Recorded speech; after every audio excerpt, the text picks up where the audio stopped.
I got started probably the beginning of 2020. Now that whole year, there was things going on with the economy, as we all know. I decided to do wholesaling that year, but that year of 2020, I've only closed one deal and I made 3,000. So that whole year, that's all I brought in. But then as we continued, we started to learn what works, what doesn't work, trial and error, different marketing. And then as the years went by, we start to put the systems and teams into places. And then we were able to kind of find a little rhythm to work off of, you know?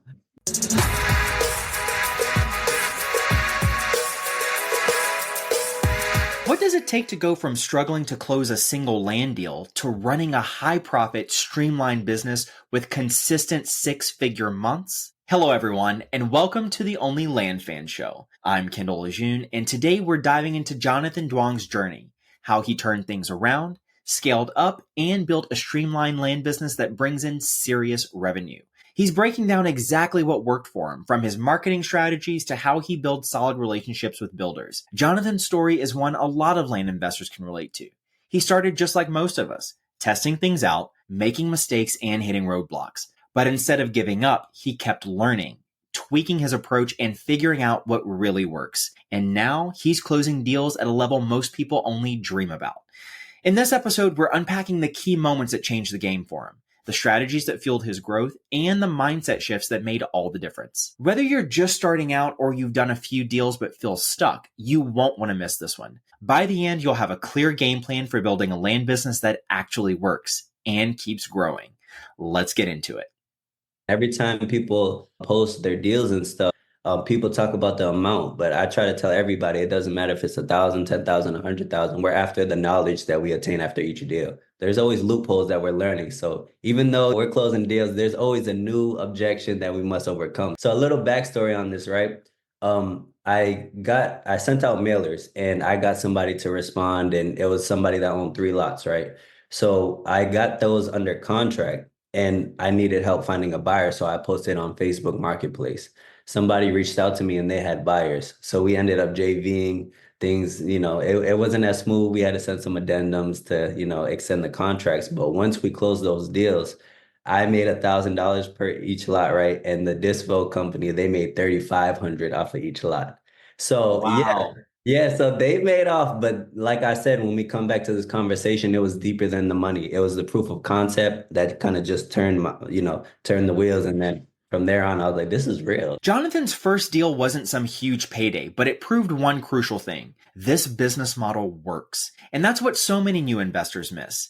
Your first deal isn't about getting rich. It's about figuring out the process, learning from it, and building systems that make scaling possible. And notice what he said. Every deal teaches you something new. No matter how many transactions you close, there's always a fresh challenge, a new objection, or a better way to do things. The real key is keeping that mindset of continuous learning.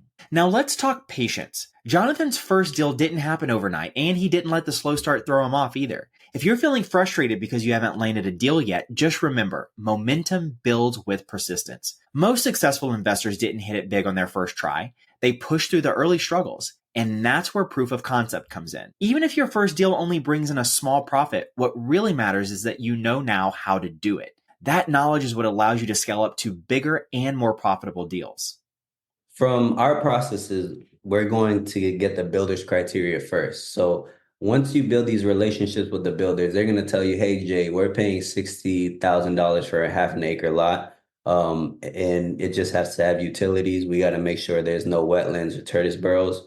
Other than that, we're good to go. In our business, our comps are what the builders are paying. Also, we can go ahead and check Zillow as well, because sometimes the builders may say they're paying 60, but we see lots selling for 75. So you might be able to find a higher buyer, but you can go ahead and cross-reference that.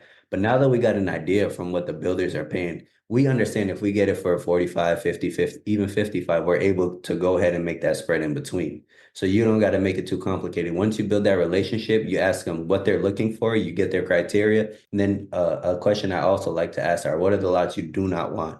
Like, what are your deal breakers? They'll say nothing on main roads, no tortoise burrows. Like, we don't want anything without utilities. So you understand, okay, this lot, when you're looking at it, there's no houses, there's probably no utilities over there. But of course, you can confirm that with the city.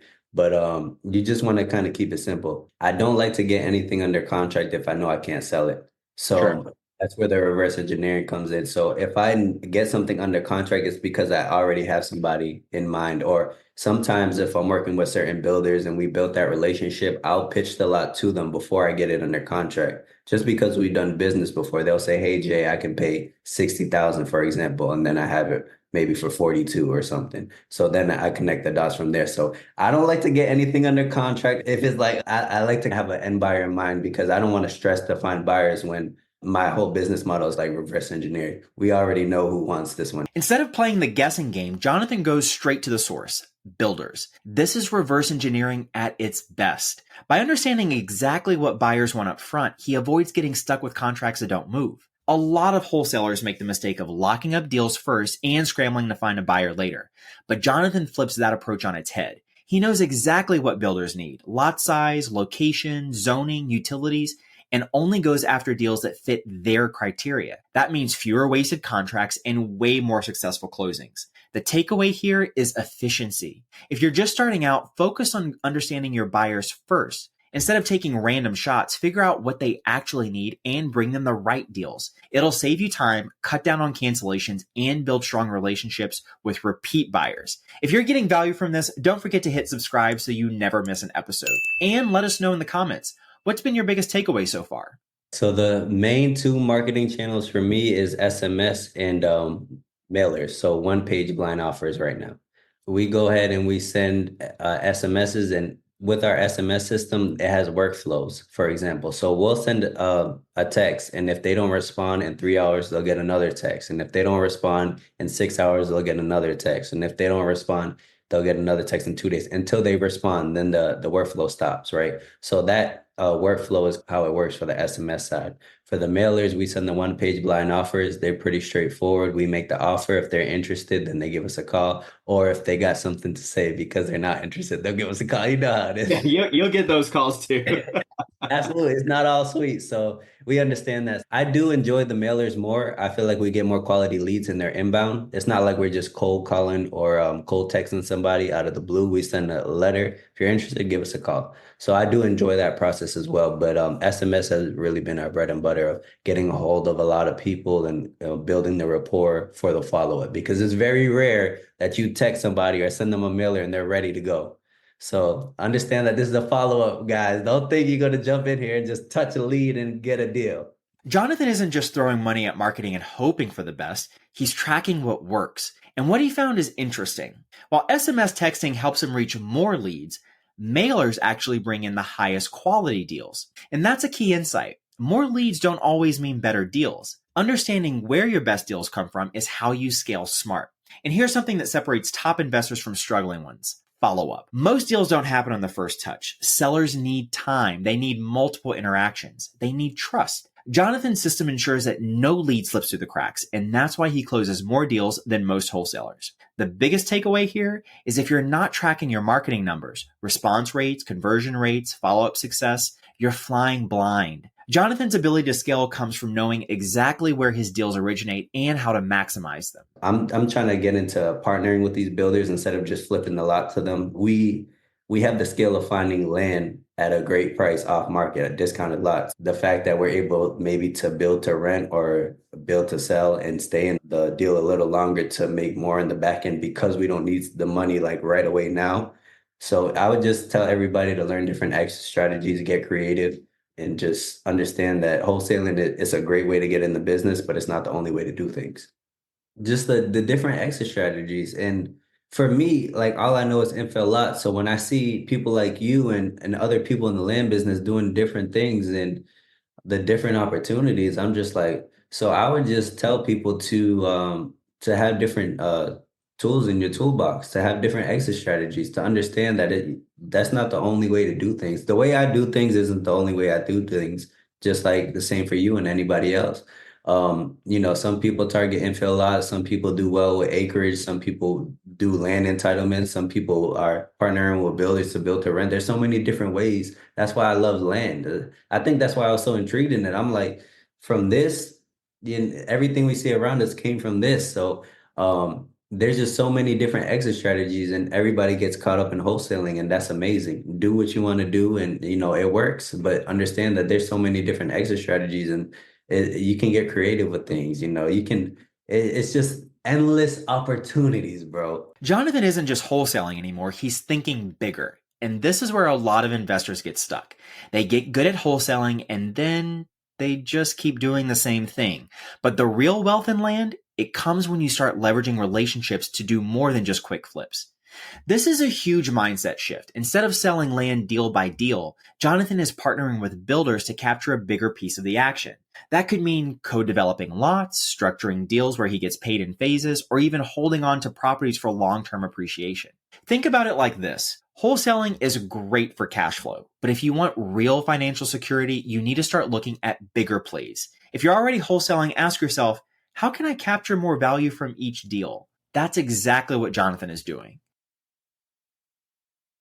Want to connect with like-minded investors and access even more insights? Join our community at onlylandfansgroup.com.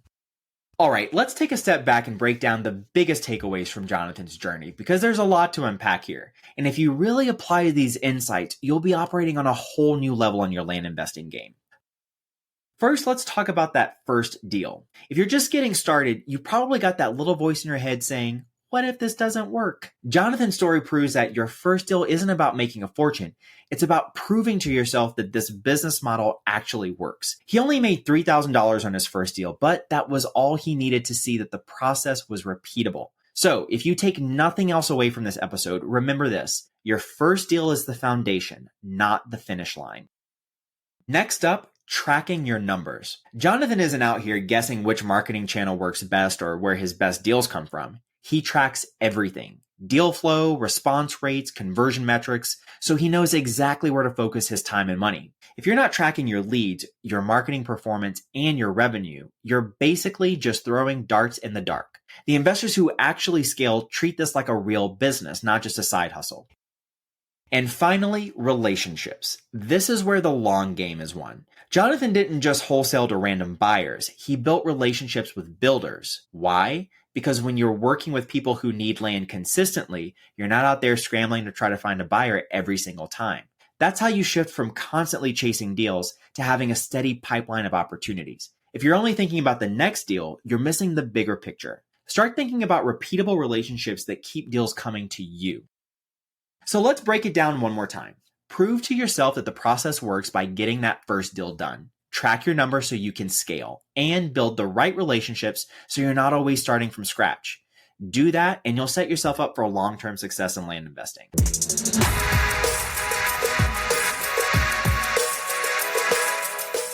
Jonathan's strategy is a game changer for land investors. His ability to reverse engineer deals, track his data, and build lasting relationships is what sets him apart from everyone else. Whether you're closing your first deal or scaling up to six-figure months, the formula is clear. Know your numbers, build your network, and always keep improving your process. The investors who take action and stay consistent are the ones who succeed. And this is just the beginning. If you want to hear the full, unedited conversation with Jonathan Duong, head over to our YouTube channel now. There's a ton of insight we couldn't fit into this breakdown, and trust me, you don't want to miss it. And before you go, make sure you're subscribed. We drop deep dive episodes like this every week, packed with strategies you can actually use to level up your land business. Hit that subscribe button, turn on notifications, and drop a comment below. What was your biggest takeaway from today's episode? Until next time, keep refining your strategy, keep building your network, and we'll catch you in the next one. Hey land fans, tired of sellers ghosting faster than your ex? Get ready. Our friend Ajay Sharma has created the ultimate program to transform your acquisition game. Land Closers Academy brings you weekly call reviews, a powerhouse community, and the proven system for turning leads into signed contracts. And check this out. Sign up now at olfclosers.com and you'll get my personal call review template that's crushing it with both my team and my coaching clients. This is the exact system we use to level up acquisition managers and consistently grow their closing skills. It's a game changer for managing your team. Ready to close more deals? Head to olfclosers.com and let's get you crushing it. Because the only thing getting ghosted should be your old closing rate. Boom.